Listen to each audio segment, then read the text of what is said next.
Hi, it's Lipstick Gal. Thank you so much for watching today. I wanted to get back to you on some makeup products I had purchased recently. I don't know about you, but I love a first impressions that, oh my goodness, it's so good, or it's supposed to be good, but it's terrible, that I love that, like really dramatic, fabulous, or terrible. I love seeing that on camera. I think kind of we all do. But the one thing I never really do is trust a first impressions, because it's just you trying it for the first time. I want to know what it's like after you've been using it and using it and using it and using it, which is why I do this type of video. I have a full playlist of product reviews like this. I will link it for you in the description bar down below. Some of these I've had for a while. Some of these are kind of newer to my collection. So first thing going into this, you need to know I'm 48 years old. I have combination skin. I do really want to make sure that I'm not putting anything on my face that makes me look older than I am. I don't mind being 48, but I don't want to look like I'm 98 or 398. And there are some products that really age me, and those are things that just don't work for me. On top of that, I have real specific makeup preferences, and we'll talk about that as we go along. I think knowing my skin type and what I'm looking for can be helpful in understanding why I'm rating these products the way they are. First thing I want to talk about is this. This is not a new product. Actually, I have two. This is the Minimalist. It's a complexion stick from Merit. They don't really call it a foundation. They don't really call it a corrector. They call it a complexion stick because they say you can use it everywhere. And that's my favorite thing about this. I have to look at the bottom to see which is the new shade. So when I initially picked this product up in summer of 2022, last year, it's been around for a while. I had never tried it, but I've been really intrigued. And I got the lightest neutral shade, which is this. And as you can see, it's a little warm for my skin tone, but it's okay. I was worried that the lightest shade, which is more of a cool leaning color, which is Bone, would be too pink. And actually, neither one of these are an ideal match. But this one, I feel like blends into my skin just a little bit easier than this one does. I don't know, but you can tell neither of them are perfect. But the reason that I have two of these is because I really love this formula. I wish there were more shades of this product, like my Kingdom for a perfect skin tone match, because this would be my daily wear. For the longest time, I was using the second lightest shade in this every single day. I kind of stopped wearing it after like October, because even though I wear SPF 50 every day, inevitably I catch a little bit of sun in the summertime. My skin gets just a hair darker, and by the end of October, my skin has lost whatever additional pigment it has picked up. And this on my skin is just not the right shade. I can blend it in, I can make it work. Let me take care of this for you, but I'll just tell you, this is not like ideal. It looks like it works really well here, but in natural light, it's very obviously wrong. This lightest shade, I feel blends into my skin a little bit easier. But the reason I wanted a second one of these, and out of my entire foundation collection, this is the only one I have two of, is because this doesn't need to be set with powder. And yet it's not a drying foundation product. Now, they don't call it a foundation product, they call it a complexion stick, because they said you could use this under the eye as concealer, you can use this all over the face, just where you need it, redness around the nose, hyperpigmentation spots, and I was like, I don't put foundation under my eyes, I'm not crazy. And because they mentioned it on their website, I'm like, well, okay, fine, let's just try it out. And the first time I tried it, I was astounded. This stuff did not settle into my creases. Even though it's not like the most emollient and glowy thing, it didn't make my under eyes look dry. I'm not wearing any of these today. I'll just tell you, today it's the weekend. I am like wearing minimal makeup, but I sat down to do this video. I'm like, I'm not wearing any of these products. So just keep that in mind. But I love this. If I had this in my perfect skin tone match, I don't know that I would have many other foundations in my collection. I really love this for like swiping it on, blending it in with their Merit #1 brush. I love this brush. It just kind of, and I'm good to go. This is great. And when I put it underneath my eyes, it stays without settling into my crinkles, doesn't age me under there, doesn't catch in my fine lines, and I don't have to set it with powder. It's so beautiful. I don't know. This is the most skin-like foundation that I've tried that works on me, on my 48-year-old skin. I love. Okay. So the reason I'm bringing this up, although I already have very firm thoughts and beliefs about this, is I picked up a bonus shade, and it's, I mean, She's not the most inexpensive foundation, but I liked it enough to get a second shade to see if I could find one that was better for me. I think that says a lot about this foundation. I like it, I recommend it, but only if you can find your shade. This is the Make Beauty Diffusion Set Translucent Powder. I have the lightest shade in Fair. This is a pressed powder. I love that this pan is refillable. You can order a new one of these, plop it right in here, you're good to go. I feel like the magnetic closure here, there is no like latch or anything. It's just a magnet that closes it. It's a very sturdy compact. I like that about it. Now the powder itself, I feel looks really pretty on my face. I don't know that it's the best for underneath my eyes. Let me tell you why. I'm the sort of person who uses a eye serum, eye cream, hydrating corrector to get rid of some of the darkness underneath my eyes, and then a concealer. And all of that needs to be set with powder.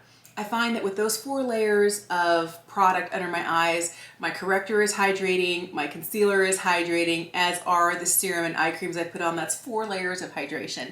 I feel like this is not heavy duty enough. There are a lot of other powders in my collection that don't do well under the eyes because they make me look old and dry. Where they will set all of those layers of product, all those 4 hydrating layers, this one never makes my under eyes look dry and old. It just doesn't have enough oomph to set all 4 layers. This is beautiful all over the rest of my face. I like it to set the rest of my face, you know, forehead, cheeks, chin, nose. The one thing that I do like about this is that it never really looks completely flat. It does have a little bit of coverage, but it never goes on this thick, because once you start to kind of blend it in, it's like, wait, where did it go? This is not a powder that is radiant. This is not a powder that is completely matte. It's not really a satin powder. This has an ability to look skin-like on if you don't put it on too heavily. So I'll take a big brush, lightly tap it in, tap off any excess, and go over my face. It's beautiful that way. I really, really like it. But this isn't one that I could use indiscriminately all over. It's everywhere but my under eyes, because I need a little bit more setting powder there. This year, 2023, is the year I've decided I'm going to find 2 things that I never use and find the ones that work the best for me. One is a face primer and the other is an eye primer. For years, I have been using the Milani eyeshadow primer. This is a great affordable product, but this doesn't actually have the ability to blank out my lid and cover up any of those kind of veins that you see. I was looking for something that would not just cover up my veins, that kind of veiny look to the lid, but also help keep my eyeshadow in place. And I went back to something I had used in the past. And it's not exciting and it's not new, but it's a paint pot from MAC. I got the shade Painterly, and you know what? There are so many days that I will reach for this product. I feel like it's kind of like an unsung hero. It's been around, it's not new, it's not super exciting, it's been doing the same thing it's been doing for years, and it kind of has a little bit of coverage. It's a slightly cool leaning. If you don't want the one in Painterly, you can get the one in soft ochre. If you have a deeper skin tone, they have shades for everyone. A matte color that will just go over your eyelid, help your eyeshadow adhere, not budge, last longer, and also cancel out any eyelid discoloration you have. You know what? I forgot how good this was. There are very few products from MAC that I love. I've tried a lot over the years, and there are some that I feel like they're okay, they're not bad, and there are others that I'm just like, And this is one that I was like, I forgot how good this was. And I feel like this might be the product that makes enough of a difference that it's worth it for me. So I've been loving this, and there are days that I'm not even gonna put eyeshadow on that I put this down. Little whisper of mascara and I'm good to go. This has been great. I mentioned earlier that I did a full face of Make Beauty, and I picked up a couple of their brow products. This is the one that I continually reach for. This is their Blade line. This is a double-ended brow product that has a pencil on one end that is a little bit on the skinny side. I like that. And it has a spoolie on the other. My favorite thing about this, like many of the makeup products, refillable. Love that. That's the best. But this is my favorite type of pencil, where it's not a circle, where it's not a teardrop shape, where it's more like a line. You can make really thin hair-like strokes with this. If you turn it sideways, you can kind of fill your brows in a little bit quicker. And the nice thing is it spoolies really easily, so you can soften the line without completely getting rid of it. The first time I tried this, I think I was a little too hard on it. And I find that on days when I don't have time to put more than one product in my brows, I find myself reaching for this. First of all, it is the right texture. When I say the right texture, I mean where it's not too thick that it's leaving like little chunks of product either on your skin or grabbed in your hair, because some pencils are so soft they're just like leaving little bits of themselves behind. Other ones that are too dry that when you're trying to draw them on you're leaving little red marks and very little pigment is being deposited, where it's just the right amount of pigment without being too soft, where the color is right, where it spoolies well without completely disappearing, or you're trying to spool it and it's like, no, we don't move, we live here now. This is kind of like the Goldilocks of brow pencils when it comes to formula. It's the type of product that I like, where it's a little bit waxy so it stays, but not too waxy, where it's not too soft, but it's not too hard. It's like all of the things that I want. I was worried that because it is a little bit thicker than I like, but it's great. It's great. And I feel like putting the color in where I have gaps in there and brushing it through, and I feel like on a day when I'm not like putting on all the makeup, this gives me just enough. I love that I can get a refill for this. Now, I have a lot of brow products that I have loved for a long time. I don't know that this is necessarily replacing my favorites, but I definitely recommend it, and I definitely could see myself repurchasing it. I don't know that it's kicking anything else out of like Top Spot, but she's a good pencil. This, I think, is kicking things out of that top spot. This is the eyebrow pencil from Make Beauty. This is actually called their Continuum Waterproof Gel Pencil. Oh my goodness, this is so good, this formula. Now, my curiosity is, are all the shades as good as this one in Gamma Ray? Let me show you what this looks like. This is an olive green shade. It's metallic. It glides.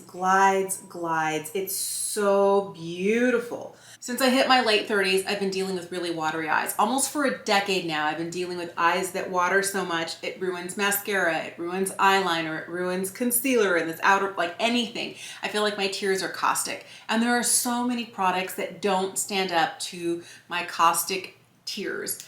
This is one that does. This is one also, magic, that when I put this in my upper waterline, it doesn't transfer to the lower, and I don't end up crying those sad little panda tears out of the inner and outer corner. Like, I don't know, this is magic.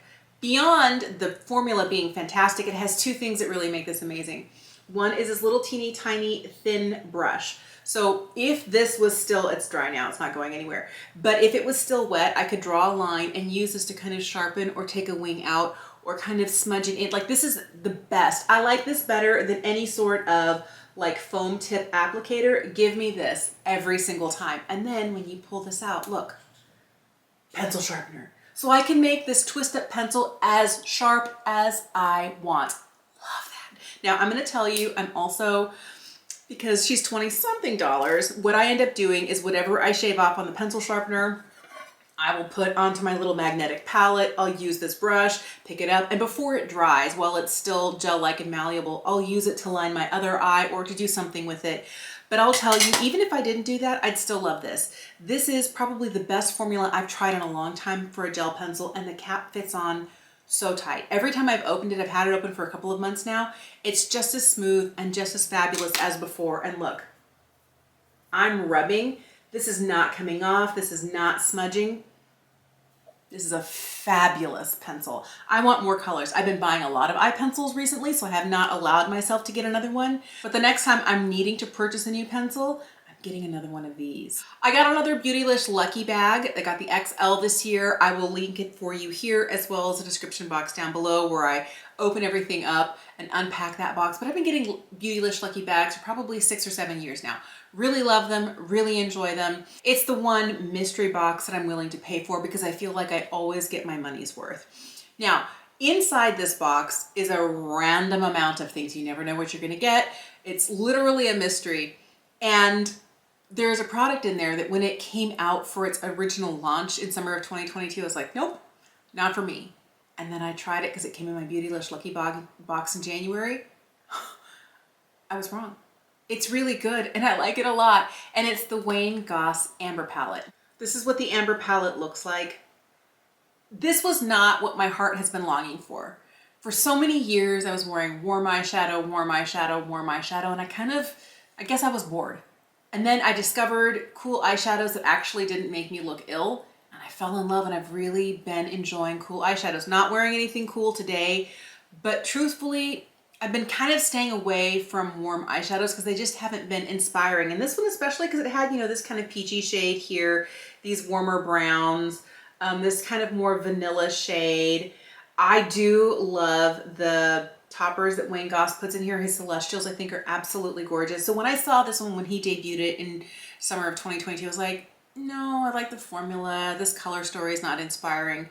But ever since it came in my Beautylish Lucky Bag, I love it. I love it. I've been using this a lot, especially for work days. It's super easy, especially like these two together, out the door. I like this kind of, it's not really a metallic shade. It's more of like a satin shade. It has a little bit of pearl and shine to it. Surprisingly enough, I really like this shade here. It's a very similar formula where it's matte. It has just a little bit of sparkle to it. And I never wear it where it's this opaque. It's more of a light wash, a kind of a hint of warmth. I have really, really been enjoying this palette. I didn't think I was going to, and I like it so much. The other thing that came along with it was this eyeliner from Wayne Goss. I knew the first time I tried his liner formula, it wasn't for me. But the reason this doesn't work for me, again, my eyes that are perpetually watering. This shade though, oh, it's so good. This one's called Crystal Merlot. Look at that. It's not brown. It's not burgundy. It's somewhere in the middle. It's so beautiful. Now, the reason this doesn't work for me is that when I put it on, even if I were to wait, you see how smudgy it is? Even in 10 minutes, it's still gonna smudge. And I don't ever smudge my eyeliner. I put it on exactly where I want it, and then I want it to stay exactly where I put it. This would not, if I put this in my upper waterline, it's transferring to the lower. It's emollient enough that if it gets out here, the warmth of my eye is gonna start melting and I'm gonna have a little kind of Merlot-y puddle right here. So this formula and me are not meant to go together. It's not the way I like to wear makeup, but if you like a kohl blendable smudgy pencil, this is a really nice formula. It just doesn't work for the type of eye looks I like to make. My favorite thing to do with this, the only way I have been using it, because I love this color so much, is to take this burgundy shade in here with a little teeny tiny eyeshadow brush, like this one here. This is the Wayne number 8. He doesn't make this brush anymore, but I will tap this in here, pick up a little bit of it, put it right over the top of the liner. And in doing that, I'm setting the liner and it makes it last longer. Is it completely smudge proof? No. Does it make it a whole bunch better? Yes. So I'll put this down and then I'll tap the powder over the top. And I love that ability to take a color from in here and to set the liner, because I really have been kind of obsessed with this shade. If I could get this shade in this formula, be still my heart. But I have been using this, and oddly enough, even though I don't think the formula and me were meant to be together, I've been using this too. Another thing that came in my Beautylish Lucky Bag that I didn't think I initially liked, but I really have fallen in love with, is this MOB Beauty Cream Clay Blush. I have the shade M72, and it looks like this. You can see that this has seen a lot of use. There's like a little divot going on here. I put my brush straight in it. I just like do this and then load up my brush and start putting color where I want. My favorite thing about this is that when you blend this with a synthetic brush, you get the most beautiful, soft, blurred out look. I don't ever go overboard with this. I think part of it is this color. This M72 is beautiful. It's a pretty rosy tone. It has a little bit of warmth, but it's not too peachy. It has a little bit of that rose undertone in there. It's very neutral. The other thing is, because it has clay in there, I feel like it hangs on a little bit longer than other emollient products. The first time I tried it, I didn't like it. And that was because I was going in like this. And yes, your finger will warm it up, but then I was applying it and I was getting too much color, trying to blend it out, and it blends okay. But I feel the best way, easiest way for me to get a seamless look is to use a synthetic brush like this, load it up, tap off any excess in the back of my hand, and then apply this way. This has probably been the one thing that I was like, I don't know. I've fallen in love. I really like it. I think this is a beautiful formula. I also love that this is a refillable compact. And I think that MOB Beauty specifically designs their products to be used like that so you can refill and you don't have to keep buying the packaging over and over again. So I love the nod to sustainability, but I think the formula is really good and the color has been really great. This has been one product that I haven't used as much as I'd hoped to. You know me, I love a lip product, and a bougie lip product, hello. And then you put it in this beautiful red packaging. This is the Chantecaille lip veil. This is the only product that I've tried for lips from Chantecaille. So I am not an aficionado on Chantecaille, very few Chantecaille products. I love that we have magnetic packaging. That is fabulous. I also like that it comes in more of that slimline packaging. Also great. I think for me, it's mostly the shade. And you would think that it looks like a red shade. Why don't you love that? This is the shade Ruby. And because to me, it looks more pink and less red. Now, I think for me, it's all up here because it says Ruby on the bottom and it's coming out looking like a fuchsia. And I'm like, but wait, I want it to be actually red. And maybe this would look more red on a different skin tone, but on my fair skin tone, on my lips, this pulls very fuchsia, berry. It's not really a red. You can really see how pink it is. Let me swatch a red for you. Okay, this is the e.l.f. Satin O lipstick in No Regrets. This is a red that I'm wanting, and this is the fuchsia that I'm getting. Now, do I have fuchsia lipsticks? Yes. Do I wear them? Yes. Why am I mad at this lipstick? Literally, I think it's because it says Ruby on the bottom. The package is red and it comes out pink. I know that's stupid. Okay, so beyond the fact that I don't reach for it because the color is not what I was hoping it would be, let's talk about the formula. I do really think that this is a comfortable lip formula. It's supposed to be hydrating. It's supposed to be a little bit nourishing. This is one of those on the spectrum of products that dry your lips out or ones that leave your lips soft, plushy, and pillowy and better than they started the day out as. This kind of, for me, falls right in the middle. As long as I'm wearing it, it keeps my lips from getting dry, from getting flaky. But when it comes off at the end of the day, my lips aren't more nourished. There are some products that when I put them on, at the end of the day, I take them off and my lips, they almost feel like they're 10 years younger. They're not dry, they're not lined, they just look good. This one actually looks good on, but it does stain my lips that hot fuchsia pink color. Okay, fine. I have other lipsticks that do that. I can't really hold it against it. But so far, the experience with this, and I'm not sure if it says Ruby, but it's pink, is keeping me from wanting to try another. And maybe it's that the formulation is just good, but not good enough to merit the price. I'll have to put the price for you up on the screen because this, I didn't pay like individually full price for this product. It came in that Beautylish Lucky Bag. So it's not a bad product, but I just haven't really been utilizing it.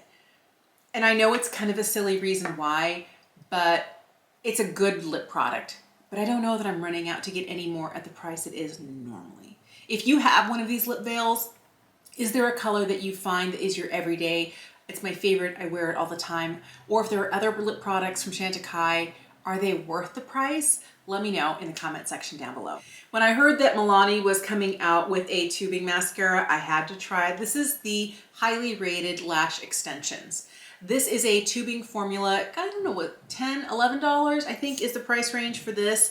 It has a kind of conical wand. It is a silicone or rubber bristle wand. They are super short. Now for someone like me who has short, spiky, downward pointing lashes, I need to give my lashes a good curl. I want something that's gonna help hold that curl because my lashes naturally wanna just do this all day long. This mascara is so wet that the minute I comb it on to my curled lashes, the weight of it starts to bring my curl down. The other thing I've noticed about this is it is such a wet formula that it turns my lashes into little spiky clumps, like one here, and one here. I have like 3 little spiky clumps over here. Now, I can overcome that by taking a spoolie to it or a lash comb and kind of, but that's extra work. I want the brush to be able to do that for me.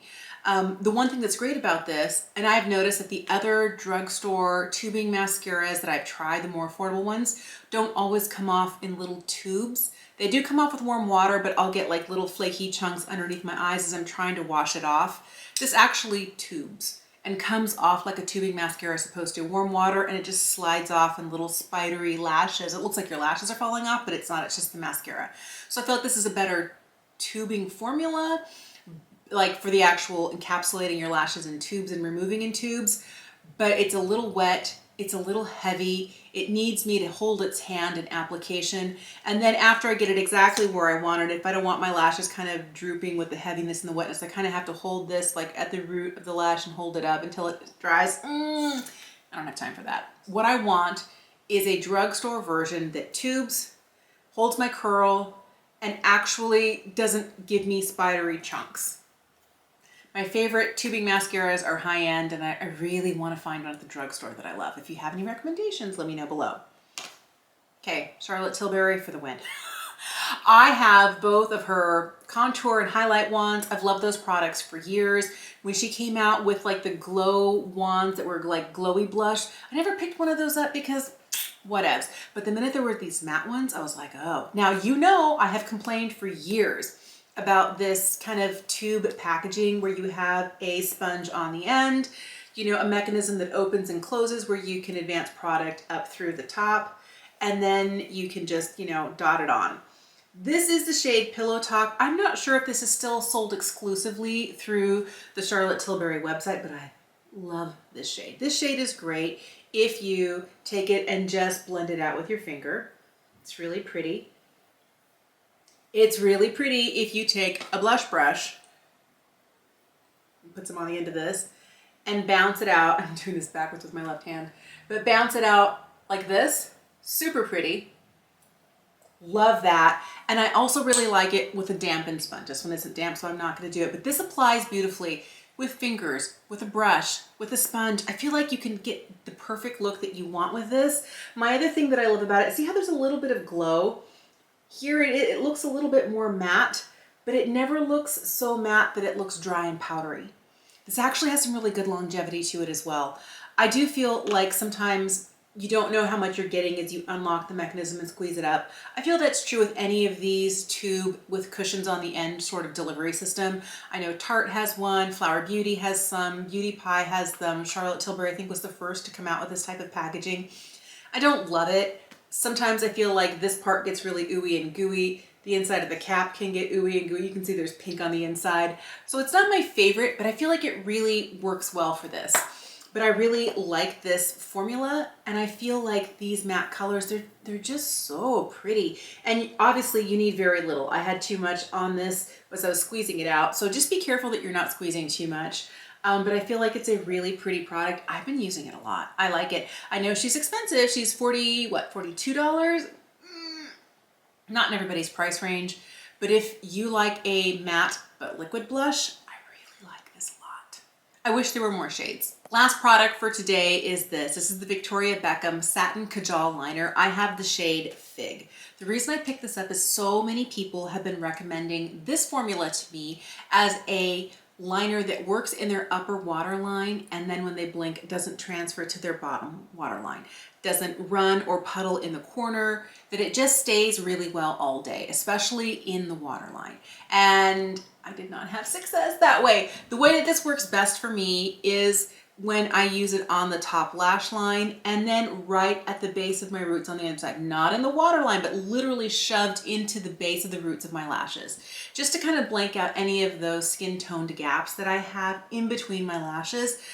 This shade in Fig is really pretty. It's a much cooler kind of purple shade, and I like, especially right now, I'm really enjoying liners that are not a brown or a black, that have a little bit more color but still are kind of in those safe neutral tones. So like a bronze, something like this that is kind of more plummy tone, the one from Wayne Goss, the one from Make, the olive, kind of the burgundy, like that's a little bit of color but it's not too like bright blue or bright yellow or hot pink. I'm not that sort of a makeup wearer, but this is a really nice formula. I like that it glides super easily. You can just like come on, it's like crazy easy to glide. And once this sets above my lash line, I find it does really well. I don't think that whatever I have in my tiers works well with this, because it does actually transfer from my upper waterline when I blink to my lower waterline. Sometimes I'll find a formula that when that happens, I'll make sure it's completely set. I'll take a Q-tip and clean out the bottom waterline, and then when I blink, it doesn't transfer. This one transfers all day long. And pretty soon, the reason I don't put stuff in my lower waterline, my eyes are a little on the small side anyway. If I make this dark, and the upper waterline dark, it just makes my whole eye look a little bit smaller.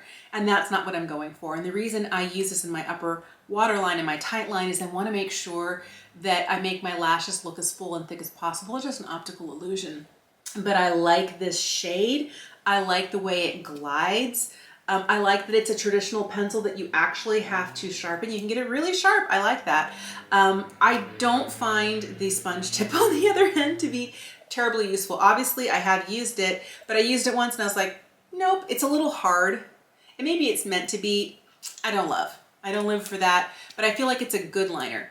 Am I going to go and get any more? I keep getting like texts from Victoria Beckham. Oh, our cocoa liner is back in stock, or we have this new blue liner. No, it's a good liner. It's expensive enough though that if it doesn't give me what this liner gives me, I'm probably not going to get another one. This is what happens though. It's been like 4 or 5 minutes. It's just not as sturdy as the one from Make.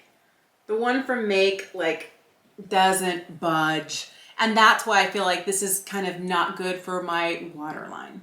Keep in mind that I use makeup products in a real specific way. If you are looking for a liner to do something different than I am, maybe you'd like the one from Wayne. Maybe the one from Victoria Beckham Beauty is your favorite. Maybe the one from Make would be a little too hard to remove at the end of the day. Just remember that we all are looking for different sorts of things, and these reviews might help you navigate those waters a little bit better. Thank you so much for watching today. Please let me know, have you tried any of these? Or any of these piquing your interest now that you've had a more in-depth review? I definitely want to try ... Let me know in the comment section down below. Thank you so much for watching. Have an incredible day, and I'll see you again soon.